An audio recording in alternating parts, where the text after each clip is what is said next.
जय शिवराय, जय शंभूराजे. मित्रांनो, शिवरायांचे शिलेदार तानाजी मालुसरे यांची माहिती आज आपण पाहणार आहोत. तानाजी मालुसरे 1626 गोडवली, सातारा, 4 फेब्रुवारी 1670. सिंहगड किल्ला हे नाव घेतल्यावर सर्वांच्या डोळ्यासमोर तानाजी मालुसरे यांचे शूर पराक्रम आपल्या डोळ्यासमोर, आपल्या नजरेसमोर येते.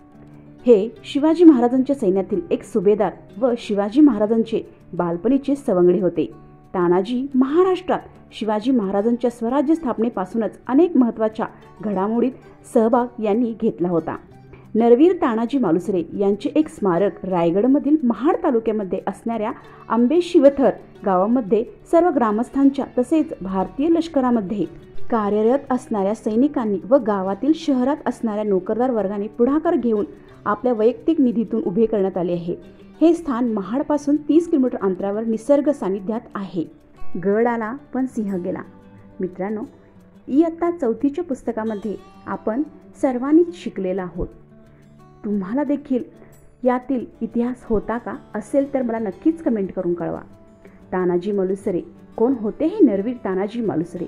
आता आपण यांच्याचबद्दल जाणून घेऊयात. नरवीर तानाजी मालुसरे श्रीमंत छत्रपती शिवाजी महाराजांचे सर्वात खास व्यक्ती होते. शिवाजी महाराजांना देखील त्यांच्यावर अत्यंत विश्वास होता.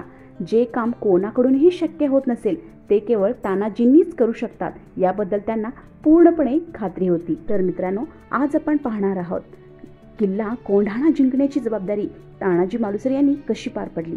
एकदा कोंढाणा किल्ला जिंकण्याची जबाबदारी श्रीमंत छत्रपती शिवाजी महाराजांनी तानाजी मालुसरेला दिली होती. त्यावेळेस तानाजी मालुसरे हे त्यांच्या मुलाच्या लग्नाच्या तयारीत होते.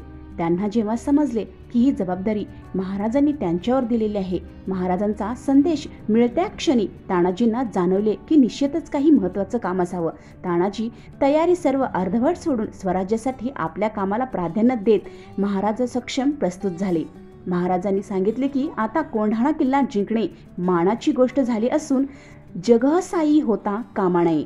तेव्हा तानाजींनी चौक्या पहारे व अतिशय कडेकोट बंदोबस्त असलेला आणि उदयभानासारख्या पराक्रमी किल्लेदार असलेला कोंढाणा किल्ला ताब्यात घेण्याचा विडा उचलला. ते कोंढाणा जिंकण्यासाठी आपल्या तुकडीबरोबर निघाले.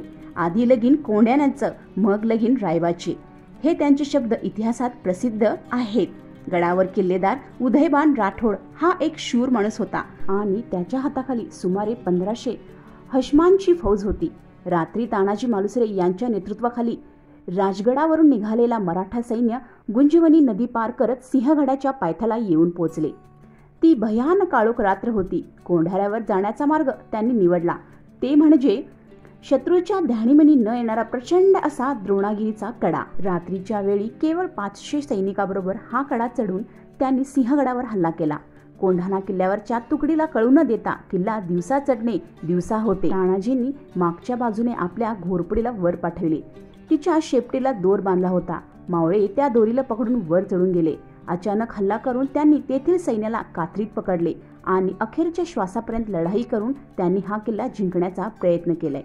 शत्रूशी बेभाम होऊन लढताना तानाजीच्या हातातील ढाल पडल्यावरही डाव्या हातावर घाव घेत उदयभानला निश्चित पाडूनच स्वतःचे प्राण तानाजींनी सोडले. मात्र त्यांच्या मागून सूर्याजी मालुसरे आणि शेलार मामा यांनी नेतृत्व करून हा किल्ला काबीज केला.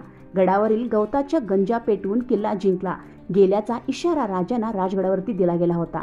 ही घटना 4 फेब्रुवारी 1670 रोजी घडली आहे. कोंढाणा किल्ल्याच्या लढाईत तानाजींना त्यांच्या प्राणाची आहुती द्यावी लागली.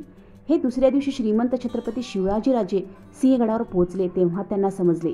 महाराज म्हणाले, गड आला पण सिंह गेला. अत्यंत दुःखी झालेल्या राजांनी तानाजीचे शव त्यांच्या उमरठे या गावी पाठविले. तानाजी गेले त्या जागेवर त्यांचा वीरगड स्थापन करून एक सुंदर स्मारक उभे केले गेले आहे. नरवीर तानाजी मालुसरे यांच्या कारकिर्दीला मानाचा मुजरा. जय शिवराय, जय शंभूराजे, जय महाराष्ट्र.